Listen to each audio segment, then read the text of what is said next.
Welcome everyone. Today we're talking with Eva Hussein, Tolerance Director and Founder, and Emily Pause, our Project Client Liaison Officer for German Citizenship. Today they're discussing Restitution 15. Over to you, Eva. Thanks, Stephanie, and hello again to you, Emily. Hello. Restitution of citizenship, what is it? Restitution is intended to make up for the past atrocities that were committed under the NS regime between 33 and 45. So it's basically returning German citizenship to the descendants and those who were persecuted during that time. Okay, and what would you say the eligibility criteria are?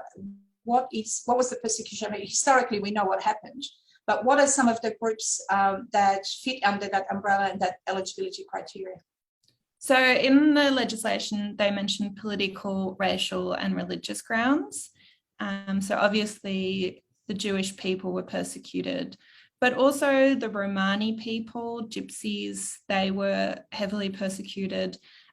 People who were disabled or homosexuals, they were also discriminated against. So this broadens it quite a bit to let people who were discriminated against and persecuted during that time to get that citizenship back. The previous legislation didn't allow for those who didn't have their citizenship taken from them by the German government to regain their citizenship. So this way they're opening it up to a lot more people who actually lost their citizenship due to naturalizing after they fled the persecution.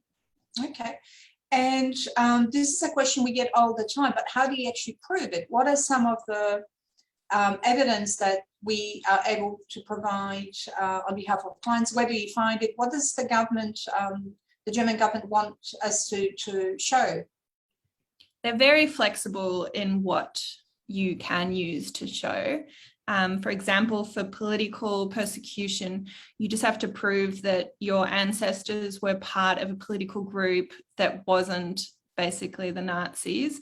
So things like a membership in a communist party before 33, or even with the Social Democrats, memberships with the Social Democrats do show that potentially you were part of a persecuted group. On religious grounds, so birth certificates often mention the individual's religion.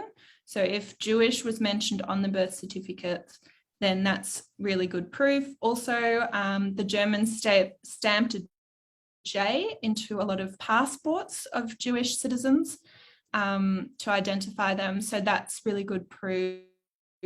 But it can be anything quite general. So because so many groups were discriminated against, it can also be you can show that your ancestor had a disability that was part of that group that was, or that they were homosexual or are homosexual now.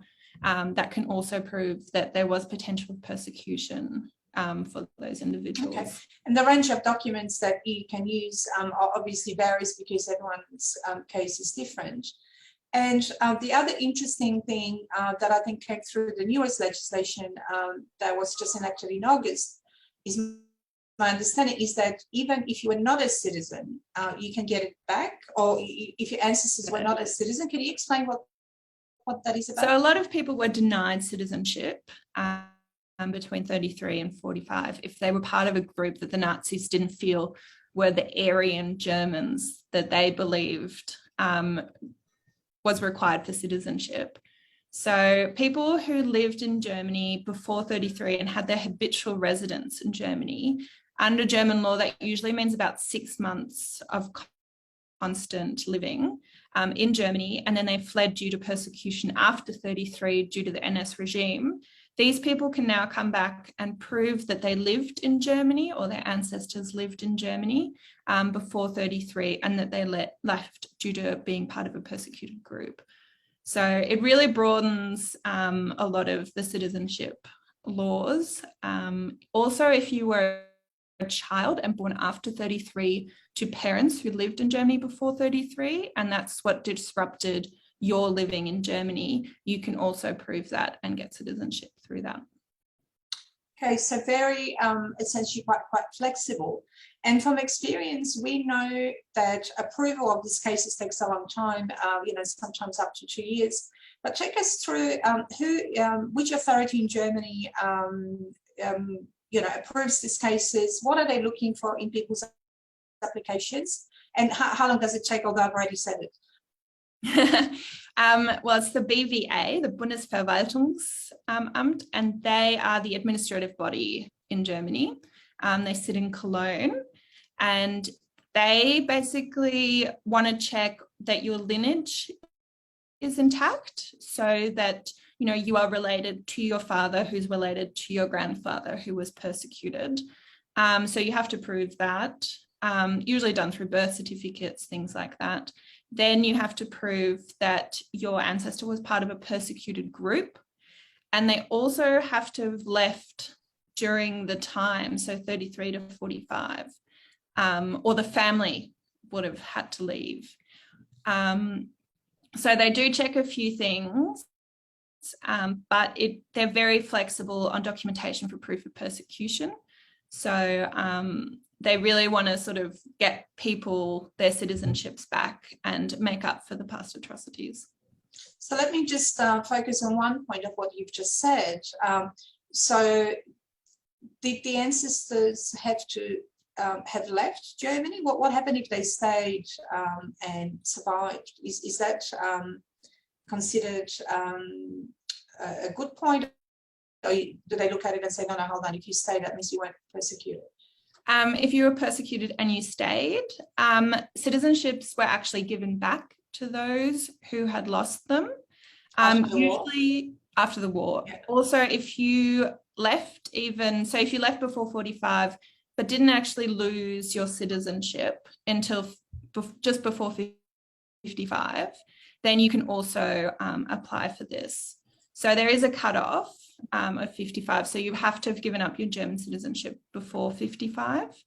But if you were in Germany at the time, you did get your citizenship back. So Emily, often on Facebook, we get questions from people who may potentially qualify. I know what I'm going to do now, just pass them on to you, because this is really complex.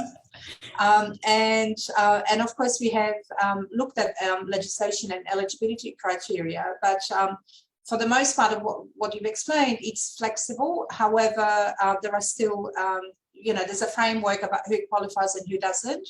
So in all seriousness, I would encourage people to contact us if you want to know if you're eligible or not eligible. Emily will tell you. I will. I'll try to. Thank you.